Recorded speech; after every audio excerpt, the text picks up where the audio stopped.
Boa tarde, turma. Bom, dando prosseguimento às videoaulas, né? A aula de hoje, ela vai ser sobre a crise de 1929, né? A gente vai ver como aconteceu, por que aconteceu e as consequências da crise, né? Quando a gente fala da crise de 29, vira e mexe a gente ouve na televisão, lê em jornal, na internet, né? Crises que a gente vem passando atualmente e que costumadamente são comparadas à crise de 29. Né? Então, vamos entender como é que aconteceu essa crise. Né? Essa crise ela aconteceu nos Estados Unidos. Mas por que foi nos Estados Unidos? Para isso, nós precisamos entender o que acontecia antes. Né? Principalmente no assunto que nós já vimos, que foi justamente a Primeira Guerra Mundial, que vai de 14 a 18. E como vocês se lembram, na Primeira Guerra Mundial, os Estados Unidos só entraram no final, né, quando ambos os grupos militares já estavam completamente exaustos, né, e ele entrou para finalizar a guerra. Antes dele entrar realmente com o seu exército, os americanos eles lucravam com a guerra vendendo armamentos para qualquer um dos lados que oferecesse mais.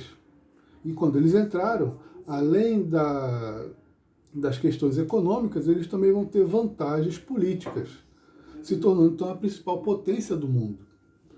Né? Essa situação ela ainda vai melhorar ainda mais para os Estados Unidos pelo fato de que eles vão passar a produzir dobrado para poder suprir tanto o mercado interno quanto o mercado externo. Né? Uma vez que as fábricas na Europa estavam todas destruídas por causa da Primeira Guerra Mundial. Né? Então, durante esse período pós-Primeira Guerra, 1919 até 1929, a economia americana ela vai ser impulsionada lá para cima, o que vai colocar ela como a principal potência política e principalmente econômica do mundo. Né? E, logicamente, os lucros das empresas eles refletiam na Bolsa de Valores. E aí vem a pergunta, mas o que é a Bolsa de Valores? Bom, a Bolsa de Valores é como se fosse um mercado, né, um grande mercado aberto, né, como se fosse uma feira livre, onde se compra e se vende tudo. A questão é que a gente não vai encontrar os produtos lá, mas nós vamos encontrar os documentos que representam esses produtos, né? Assim como também os documentos que representam as empresas que vendem esses produtos. Esses documentos são conhecidos como ações. Então, uma empresa americana que estava tendo lucro no final, após a Primeira Guerra Mundial, obviamente as ações dela estavam valendo bem mais. Né? Todo mundo queria investir numa empresa que está dando lucro, uma vez que ela tendo lucro, eles também teriam lucro.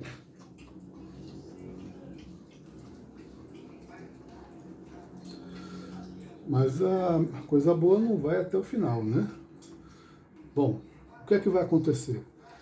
Uma das características pós-Primeira Guerra Mundial, também que impulsionou o mercado americano, além das exportações, vão ser os empréstimos. O mercado americano, ou melhor dizendo, o Estado americano, ele emprestava dinheiro, principalmente para os países da Europa, para que eles se reconstruíssem. Obviamente, todo mundo sabe que dinheiro emprestado tem que ser devolvido. Uma hora eles teriam que devolver com juros. Mas o que os americanos não esperavam também era o fato de que realmente os recursos que chegavam na Europa foram para a reconstrução europeia.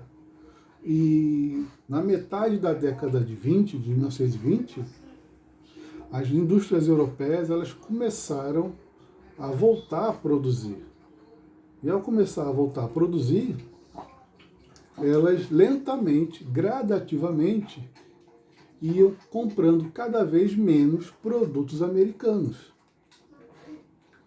E as indústrias, os empresários, né, as grandes empresas americanas ignoraram esse fato e continuaram acelerando a produção, né, com vistas a vender para a Europa, o que já não estava mais acontecendo.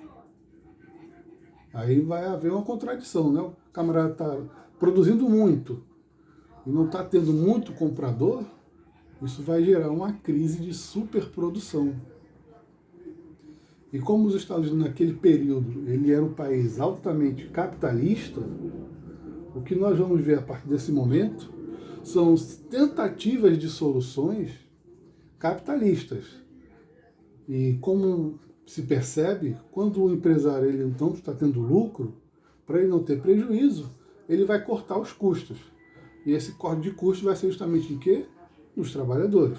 Então começa-se a demitir uma série de trabalhadores e aí aumenta ainda mais a crise nos Estados Unidos.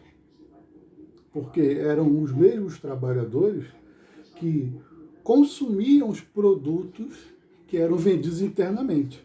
Então, se já não havia consumo externo, o consumo interno também começava a diminuir. E o que acabou gerando uma série de falências de fábricas nos Estados Unidos, né? E aí nós vamos chegar à quebra da Bolsa de Nova York, né? Por quê? Bom, como eu falei para vocês, as indústrias, enquanto estavam lucrando muito, todo mundo corria para a Bolsa de Valores para comprar as ações, para ter lucro também. Mas quando elas começaram a ter prejuízo, todo mundo começou a correr para a Bolsa para tentar vender, para ter o menos prejuízo possível. E nesse caso, quando todo mundo chega para vender, isso gera um colapso na Bolsa de Nova York, provocando então a quebra, né? Essa quebra vai fazer com que ainda mais empresas entrem em falência, gerando ainda mais desemprego, né? E aí vem a questão, tá legal, mas o que é que o mundo tem a ver com isso? Bom, simples. Se os Estados Unidos era a principal potência econômica do mundo, obviamente, todos os países capitalistas do mundo negociavam com os Estados Unidos, né? Então, se a crise americana ela se inicia, ela obviamente vai acabar atraindo também a crise nos outros países, que dependiam também do mercado americano. E aí nós temos, no caso da Europa, né, o fim dos empréstimos, que os europeus ainda recebiam dos americanos, assim como também o fim das exportações de produtos europeus para os Estados Unidos. E no Brasil, nós vamos encontrar também um prejuízo enorme. O Brasil ele era o principal exportador de café para os Estados Unidos. Com a crise americana, obviamente, os americanos não tinham mais dinheiro para comprar café, o que vai afetar a economia brasileira. Aí vai perguntar, professor, mas isso aí é só café, não vai mudar nada. Pelo contrário, a crise americana fez com que o Brasil deixasse de vender café para os Estados Unidos, gerando uma crise do café no Brasil, sendo uma das principais causas para a crise econômica no Brasil, o que vai contribuir um ano mais tarde na Revolução de 30, e vai acabar com a oligarquia café com leite e colocar no poder Getúlio Vargas. Aí vem a pergunta, mas então como é que vai solucionar essa crise toda? Ou não teve solução? A solução encontrada pelo governo americano era devolver o poder às mãos do presidente, que até então os Estados Unidos estava sendo administrado pelos empresários. Como a maioria deles entraram em falência, voltou o governo a administrar o país diretamente, né?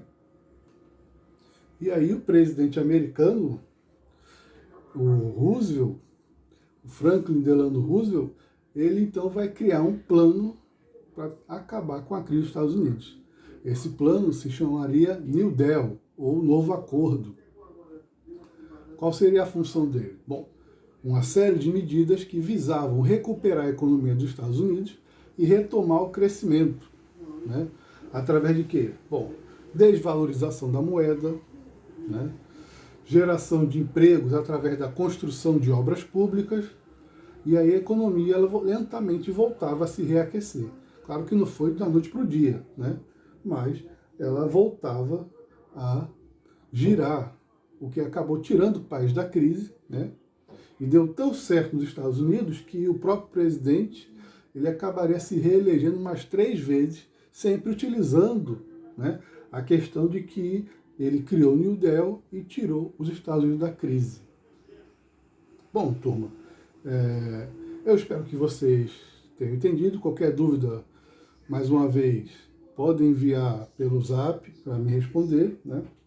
E eu não vou colocar as questões agora não, mas lá para segunda-feira eu envio para vocês as questões do exercício, tá certo? E sempre como da outra vez. Vocês escrevem no caderno as perguntas, respondem no caderno, tira a foto e manda para mim pelo Zap, tá ok? Até a próxima.